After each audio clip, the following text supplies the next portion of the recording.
میں آپ کو بتانا چاہتا ہوں کہ کم سے کم 10 گنا ثواب ملتا ہے، ورنہ 700 گنا ملتا ہے، بلکہ بعض مرتبہ لا الہ نہایت ثواب ملتا ہے۔ میرے محترم بزرگوں، دوستو، اللہ کے رسول صلی اللہ علیہ وسلم نے فرمایا کہ جب دنیا سے آدمی چلا جاتا ہے تو عمل اس کا بند ہو جاتا ہے، عمل کا ثواب بھی بند ہو جاتا ہے، لیکن 3 صورتوں میں زندگی میں اس کے کیے ہوئے ایک بار کے عمل، چند بار کا عمل کا ثواب مستقل ملتا رہتا ہے۔ ان میں سے ایک شکل ہے صدقہ جاریہ کی۔ صدقہ جاریہ کی وہ تمام شکلیں ہیں جن میں مدرسے کو چندہ دینا، مسجد بنوانا، کنواں کھودوا دینا، رفائی کسی طرح کا کام کر دینا صدقہ جاریہ کی شکل ہے۔ آدمی ایک بار بنا دیتا ہے، مسجد میں ایک پنکھا لگا دے، مسجد میں ایک اے سی لگا دے، مسجد میں کوئی بھی اور کام کروا دے، پانی کا نظم کر دے، ایک بار کرتا ہے، لیکن جب تک اس سے فائدہ پہنچتا رہتا ہے اس کو ثواب ملتا رہتا ہے۔ اسی طریقے سے اگر کوئی آدمی کسی کو پڑھا دے، کسی کو لکھا دے، کوئی مفید بات بتا دے تو اس بات کا ثواب بھی اس کو مستقل ملتا رہتا ہے۔ اسی طریقے سے اگر کوئی آدمی اپنے بیٹے کی تربیت کر دے، اپنے بیٹے کو نیک بنا دے، تو نیک بنانے کے نتیجے میں جب تک بیٹا نیک بن کر نیکی کے کام کرتا رہے گا، والد کو اس کا ثواب ملتا رہے گا۔ اور یوں سمجھیے کہ والدین کی تو ذمہ داری بھی ہے۔ حدیث سے معلوم ہوتا ہے کہ ہر والد کی اپنی اولاد کے تعلق سے 3 ذمہ داری ہیں۔ پہلی ذمہ داری یہ ہے کہ جب بچہ پیدا ہو تو عقیقہ کرنا ہو تو 7ویں دن، اور اگر عقیقہ نہ کرنا ہو تو پہلے ہی دن اس کا کوئی مناسب نام رکھ دے۔ نام رکھنے کے بارے میں حدیث پاک میں بڑی تفصیلات ہیں۔ ایک زمانے تک اس کے بارے میں کوئی شعور نہیں تھا۔ بہت سارے لوگ ایسے تھے کہ بچہ اگر منگل کو پیدا ہوا تو منگلو نام رکھ دیا، جمعے کو پیدا ہوا تو جمن نام رکھ دیا، شب برات کے دن پیدا ہوا شبراتی نام رکھ دیا، رمضان کے مہینے میں پیدا ہوا رمضانی رکھ دیا۔ بلکہ کتنے لوگ ایسے تھے کہ بچے کی پیدائش پر قرآن کھولتے تھے، وضو کرتے تھے، آنکھ بند کرتے تھے اور انگلی رکھ دیتے تھے، جس حرف پر انگلی پڑ جاتی تھی وہی نام رکھ دیا جاتا تھا۔ میں نے بچپن میں دیکھا کہ کتنے بچے ایسے ہیں جن کا نام ففروا الی اللہ ہے، کتنے بچے ایسے ہیں جن کا نام هل ينظرون ہے، کتنی لڑکیوں کا آج کے زمانے میں بھی میں نے دیکھا قرآن میں ہے تعز من تشاء وتذل من تشاء، تو منتشا نام رکھا گیا ہے، حالانکہ نام کے اثرات پڑتے ہیں۔ آپ نے سنا ہوگا کہ امام ابو حنیفہ رحمۃ اللہ علیہ، ان کا ایک گالی پڑوسی تھا، اس نے 2 گدھے خریدے۔ ایک گدھے کا نام العیاذ باللہ حضرت ابو بکر رکھا اور ایک کا نام العیاذ باللہ حضرت عمر رکھا۔ چند ہی دن میں ایک گدھے نے اتنی زور سے اس کو مارا کہ وہ مر گیا۔ امام ابو حنیفہ رحمۃ اللہ علیہ نے فرمایا کہ تحقیق کرو، اسی نے مارا ہوگا جس کا نام عمر ہوگا، اس نے نہیں مارا ہوگا جس کا نام ابو بکر ہوگا۔ اب واقعی اسی نے مارا تھا۔ تو نام کے اثرات پڑتے ہیں۔ حدیث میں آتا ہے، حدیث کی کتابوں میں ایک حدیث ہے، ابو داؤد شریف میں روایت ہے کہ ایک صحابی، ایک تابعی ہیں جو ایک صحابی کے لڑکے بھی ہیں، ایک صحابی کے پوتے بھی ہیں، اور حضرت ابو ہریرہ کے داماد ہیں، حضرت سعید ابن مسیب۔ وہ بیان کرتے ہیں کہ میرے دادا حضور جو صحابی ہیں ان کا نام حزن تھا. حزن کے معنی آتے ہیں سخت زمین، غیر برابر زمین. اللہ کے رسول صلی اللہ علیہ وسلم نے کہا کہ تم یہ نام بدل لو، سہل نام رکھ لو. انہوں نے منع کر دیا، معذرت کر لی، حضرت سے اجازت لے لی اور ان کا نام نہیں بدلا گیا.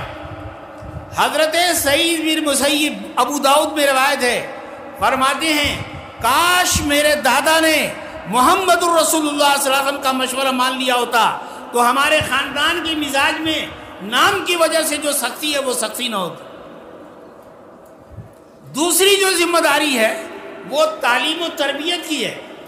تعلیم و تربیت کا یہ مطلب نہیں ہے کہ عالم بنانا، مفتی بنانا، محدث بنانا، ڈاکٹر بنانا، انجینئر بنانا. ان چیزوں کو بنانا چاہیے، بلکہ یہ چیزیں فرض کفایہ ہیں. عالم بننا، مفتی بننا، محدث بننا، مفسر بننا، ڈاکٹر بننا، انجینئر بننا، قوم و ملت کو جن جن علوم کی ضرورت ہے ان علوم کو سیکھنا، اتنے لوگوں کا سیکھنا جس سے ملک اور ملت کی ضرورت پوری ہو جائے، فرض کفایہ ہے. لیکن ہر مسلمان کو اتنا علم سیکھنا فرض ہے جس سے فرض جو ہے ادا کر سکیں. اگر ہم مسلمان ہیں تو ہمیں یہ جاننا فرض ہے کہ بغیر وضو کے نماز نہیں ہوگی. اگر ہم مسلمان ہیں تو ہمیں یہ جاننا فرض رہے گا کہ 4 چیزیں وضو میں فرض ہیں. تو یہ والدین کی ذمہ داری بھی ہے. والدین اگر اپنی ذمہ داری پوری کریں گے اور بچہ ولد صالح بنے گا تو اس کے نتیجے میں جب تک یہ بچہ صالح رہے گا، یہ دعا کرنا ضروری نہیں ہے، دعا کرنا شرط نہیں ہے. اگر بچہ دعا نہیں کرتا لیکن والد نے بچے کو نیک بنا دیا تو اسی نیک بنانے سے وہ صدقہ جاریہ بن جاتا ہے. تو اس لیے علماء نے لکھا ہے کہ زکوٰۃ، مثلا زکوٰۃ اگر جو ہے کسی عام آدمی کو دی جائے، زکوٰۃ دینے کی نیت کرنے سے زکوٰۃ دینے کا ثواب ملے گا. لیکن اگر زکوٰۃ اپنے سگے بھائی کو دی جائے، سگی بہن کو دیا جائے اور نیت یہ ہو کہ ہم زکوٰۃ دے رہے ہیں اور اپنے بھائی کی مدد کر رہے ہیں، انشاءاللہ زکوٰۃ کے نتیجے میں 2 عمل کا ثواب ملے گا. ایک عمل زکوٰۃ دینے کا اور ایک عمل بھائی کی مدد کا. اسی طرح زکوٰۃ کی رقم اگر مدرسے میں دیتے ہیں تو اسی صورت میں ڈبل ثواب ملے گا، ایک زکوٰۃ دینے کا اور ایک اشاعت علم دین کا ثواب ملے گا. تو میرے محترم بزرگوں، دوستو، آپ طویل عرصے سے مجھے جو ہے احساس ہے کہ میں بہت گاڑھی اردو بولتا ہوں، لکھنؤ کا رہنے والا ہوں، اور آپ آسان اردو بھی نہیں سمجھتے ہیں. آپ کے لیے میرا بیان ویسے ہی ہے جیسے جمعے کا خطبہ، عربی والا خطبہ.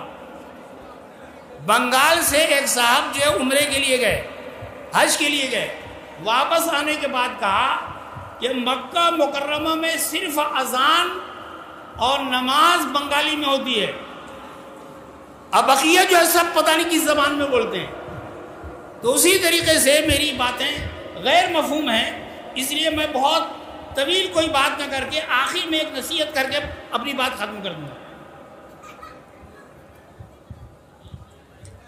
ابھی عصر بعد مولانا عبید القادر صاحب کے ایک عزیز نے مجھے یہ بتایا کہ مولانا نے مجھے یہ نصیحت کی ہے کہ روزانہ 2 رکعت جو ہے صلاۃ الحاجہ پڑھا کرو. انہوں نے کہا کہ آپ نصیحت کر لیے. میں نے کہا کہ میں اسی نصیحت کو برقرار رکھتا ہوں لیکن اس کی تھوڑی سی تفصیل کر دیتا ہوں. وہ یہ ہے کہ ہمیشہ 24 گھنٹے میں بے شمار ہم سے گناہ ہوتے رہتے ہیں. 24 گھنٹے میں بے شمار گناہ ہوتے رہتے ہیں. 24 گھنٹے میں بے شمار ہم کو ضرورت رہتی ہے، اللہ سے بھی ضرورت رہتی ہے، اور ضرورت یہ رہتی ہے کہ اللہ کے ذریعے سے کسی بندوں سے ضرورت بھی حاصل کریں. 24 گھنٹے میں ہم اللہ کے بے شمار انعامات سے فائدہ بھی اٹھاتے رہتے ہیں. اور علماء نے لکھا ہے کہ نفل نماز میں تداخل یعنی 2 رکعت میں کئی نمازوں کی نیت کی جا سکتی ہے. 2 رکعت میں 6 رکعت کی نیت کی جا سکتی ہے. اگر ہم یہ معمول بنا لیں کہ 24 گھنٹے میں لازماً 2 رکعت پڑھیں گے اور اس 2 رکعت کو صلاۃ التوبہ بھی بنا لیں گے، صلاۃ الحاجہ بھی بنا لیں گے، صلاۃ الشکر بنا لیں گے، تو انشاءاللہ آپ اس کی برکات اور اس کے فوائد سے بہت زیادہ فائدہ اٹھائیں گے، بہت زیادہ فائدہ اٹھائیں گے. ہم لوگ اپنی زندگی میں تھوڑا سا 2 رکعت پڑھنے میں کیا ٹائم لگتا ہے، بہت مختصر ٹائم لگتا ہے، لیکن اسی 2 رکعت میں یہ میں بتاؤں. دیکھیے میں نے جو بات کہی اس پر ایک مزید اضافہ کرتا ہوں. طلوع فجر صادق کے بعد یعنی فجر کا ٹائم ہونے کے بعد صرف 2 رکعت سنت پڑھنا ہے اور 2 رکعت فرض پڑھنا ہے، بقیہ نہیں پڑھنا ہے نفل. لیکن اگر ہم چاہتے ہیں کہ ہم تحیۃ المسجد کا ثواب بھی لیں، تحیۃ الوضو کا ثواب بھی لیں، تو ایسی صورت میں کر سکتے ہیں کہ ہم گھر میں وضو کر لیں اور 2 رکعت تحیۃ الوضو اور سنت موقدہ دونوں کی نیت کر لیں. 2 رکعت پڑھیں گے 4 رکعت کا ثواب ملے گا. جب مسجد میں جائیں گے اور مسجد میں 2 رکعت فرض کی نیت سے شامل ہوں تو ایسی صورت میں آپ 2 رکعت فرض کی بھی نیت کر لیں اور تحیۃ المسجد کی بھی نیت کر لیں، 2 رکعت پڑھیں گے 4 کا ثواب ملے گا. لیکن ذہن میں رہے کہ فرض میں فرض کے تداخل کی اجازت نہیں ہے، فرض میں دوسرے فرض کی نیت کرنے کی اجازت نہیں ہے، اس سے ادائیگی نہیں ہوگی. ورنہ آپ یہ سوچیں کہ ایک مولوی انڈیا سے آگے بتا کے گیا بڑا اچھا نسخہ، اب کل سے ایسا کریں گے کہ ہم فجر چھوڑ دیں گے اور 1 مہینے کے بعد 2 رکعت پڑھیں گے اور یہ کہیں گے کہ 1 مہینے کی فجر کا ثواب مل جائے اسی میں، اسی کی نیت کر لیں، تو اس کی اجازت نہیں ہے. نفل میں نفل کا تداخل، فرض میں نفل کا تداخل، اس کی اجازت تو ہے لیکن بقیہ کی اجازت نہیں ہے. تو یہ مختصر سی گزارشات تھی. چونکہ میری زبان دوسری ہے اس لیے جب تک میں بولتا رہوں گا، اردو زبان میں اردو سامعین اگر ہوں تو میں گھنٹوں بول سکتا ہوں، لیکن جو ہے مجھے یہ احساس کہ میری بات سے لوگ بور ہو رہے ہیں، وقت ضائع کرنا سمجھ رہے ہیں، تو یہ احساس ہو کر کے مجھے تھوڑا سا عجیب غریب احساس ہو رہا ہے، اس لیے اپنی بات اتنی باتوں پر ختم کرتا ہوں. اللہ رب العزت کہنے سننے زیادہ عمل کی توفیق عطا فرمائے. وآخر دعوانا ان الحمدللہ رب العالمین.